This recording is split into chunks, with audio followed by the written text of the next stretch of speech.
Los evolucionistas aparentan tener todo muy bien calculado, pero de vez en cuando se encuentran con algún tornillo que al someterlo a pruebas de radiodatación resulta provenir de una época en la que se supone los humanos apenas habíamos comenzado a utilizar clavos, o baterías de corriente eléctrica que resultan provenir de una época en la que se supone que lo único que dominábamos era el fuego.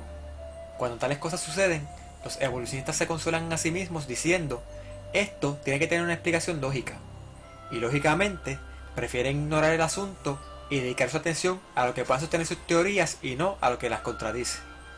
En el capítulo anterior mencionamos que hay diferentes tipos de radiodatación, y si estos fueran tan exactos como se pretende, un objeto sometido a diferentes pruebas debería dar la misma edad en cada una de ellas. Pero lo normal es que no sea así. Ahora, ¿son los estratos más dignos de confianza que la radiometría? Lo serían si no fuera por dos factores. Número 1. Lo serían si es que el diluvio universal nunca ocurrió. Ciertamente probar que el diluvio ocurrió no es tarea fácil, también por dos razones. La primera es el hecho de que es un acontecimiento único. No hay ningún otro evento similar en la naturaleza o la historia con el cual podamos hacer comparaciones. Sin embargo, la falta de eventos similares no ha detenido a los científicos al buscar dar explicaciones a muchos eventos. La teoría del Big Bang está llena de conclusiones no observadas, y ese precisamente es el segundo factor que hace que la distribución de los estratos no sea de mayor confianza que la radiometría. Pues los científicos lo que han hecho es asumir cuánto sería un tiempo razonable conforme a la teoría de la evolución para que tal o cual evento ocurra. Y el resultado es que muchas de esas conclusiones estén basadas más en prejuicios que en la observación. De ahí es que surgen los eones y las eras con sus cientos de miles de millones de años, los cuales los evolucionistas pretenden que aceptemos sin cuestionar como si ellos hubieran estado en persona con un cronómetro en la mano midiendo el tiempo. El evolucionismo no se origina de un análisis de evidencia, sino simplemente de la negación de la existencia de Dios. Los evolucionistas dicen Dios no existe, así que la vida, el universo entero, tuvo que haber venido a la existencia mediante procesos naturales. Primero vino la negación de la existencia de Dios y después vino la recopilación de evidencia. Pero si, como hemos estado viendo, la naturaleza no evidencia la evolución, entonces lo único que sostiene la teoría de evolución es la asunción de que Dios no existe. El evolucionista reclama, pruébenme que Dios existe. Pero de igual manera los creacionistas podemos reclamar, pruébenme que Dios no existe. Lo que trato de decir es que todo esto de la evolución surge de una negación del sobrenatural, el famoso ver para creer. Claro que solo se aplica a Dios, pues los evolucionistas creen un montón de cosas que no han visto. Desafortunadamente para estos, no es la política de Dios el hacer prodigios para convencer a la gente de su existencia. Acuérdense que el justo vivirá por la fe. Ya les dije que demostrar el diluvio universal no era fácil, por dos razones. La primera, que ya mencionamos, es que fue un acontecimiento único. Y la segunda, es que la Biblia no da muchos detalles en cuanto a las características del mundo antediluviano ni del diluvio como tal. Y por supuesto, al mencionar la Biblia nos encontramos con otro obstáculo, los prejuicios que existen en contra de la Biblia. Puede ser que usted no cree en la Biblia, pero al menos veamos si lo que dice hace sentido. De lo que está escrito, podemos destacar tres detalles importantes respecto al mundo antediluviano. Primero, aún después que Dios creó la atmósfera de la Tierra, dividiendo el agua para formar una capa sobre la misma, el agua que quedó sobre la Tierra aún cubría el planeta en su totalidad. Segundo, para que hubiera tierra seca, Dios juntó las aguas que estaban sobre la superficie del planeta, aunque no dice dónde ni cómo.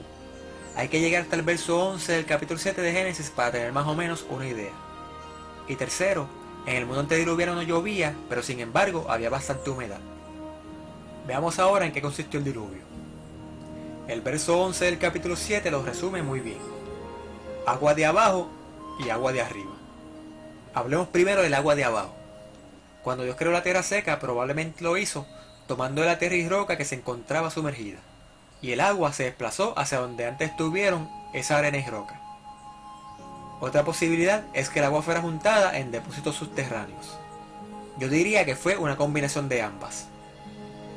Lo más importante no es entender cuál fue el proceso mediante el cual Dios hizo surgir la tierra seca, sino entender que revirtiendo el proceso será suficiente para inundar el planeta. Y eso mismo es a lo que se refiere cuando dice que todas las fuentes del abismo fueron rotas. Hablemos ahora del agua de arriba. Dice que las cataratas de los cielos fueron abiertas. Sin duda, Se refiere a algo a lo que en el más fuerte aguacero que alguno de nosotros hayamos presenciado se puede comparar. Con todo y eso, le tomó 40 días al agua que estaba sobre la atmósfera el caer a la tierra. Así que Dios no la dejó caer toda de un solo golpe, sino poco a poco. Lo mismo podemos decir del agua de abajo. Tampoco surgió de un solo golpe, sino poco a poco. Como ya mencionamos, no hay ningún acontecimiento comparable al diluvio, que nos pueda dar una idea de su magnitud. Hoy en día, solo conocemos de las inundaciones y deslizamientos de terreno que causan unas cuantas pulgadas de lluvia. Pero el diluvio habría que medirlo por metros o quizás kilómetros de lluvia y no por pulgadas. Lástima que hay muchos que prefieren creer en otras cosas y no en la Biblia. Para los que creemos en la Biblia no existe la prehistoria, pues nuestra documentación histórica se remonta hasta antes de la existencia del hombre. Y nuestros datos no provienen de deducciones sino de testigos oculares, pues el profeta ve en visión los acontecimientos como si hubiera estado allí. Esto a quien no cree en Dios le suena locura, pero yo me deleito en mi locura. Y para que se deleiten conmigo les diré que Moisés no fue el único testigo ocular del diluvio que nos dejó por escrito lo que vio. Otro profeta escribió: el agua parecía provenir de las nubes en potentes cataratas. Los ríos rompieron sus límites e inundaron los valles. Chorros de agua se disparaban de la tierra con increíble fuerza, lanzando masivas rocas cientos de pies hacia el aire, y estas al caer se enterraban profundo en el suelo. Conforme la violencia de la tormenta aumentaba, árboles, edificios, rocas y tierra eran arrojados en todas direcciones. El terror de hombres y bestias era increíble. Por sobre el rugir de la tempestad se escuchaba el lamento de gente que había despreciado la autoridad de Dios. Satanás mismo, que fue obligado a permanecer en medio de los elementos, temió por su propia existencia.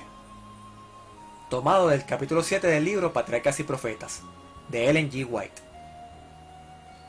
El mundo que conocemos hoy día no es simplemente diferente al mundo antediluviano.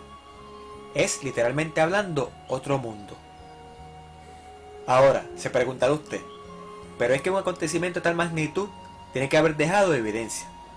La respuesta es sí, pero de eso lo haremos en la próxima sesión con el favor de Dios. Hasta la próxima sesión.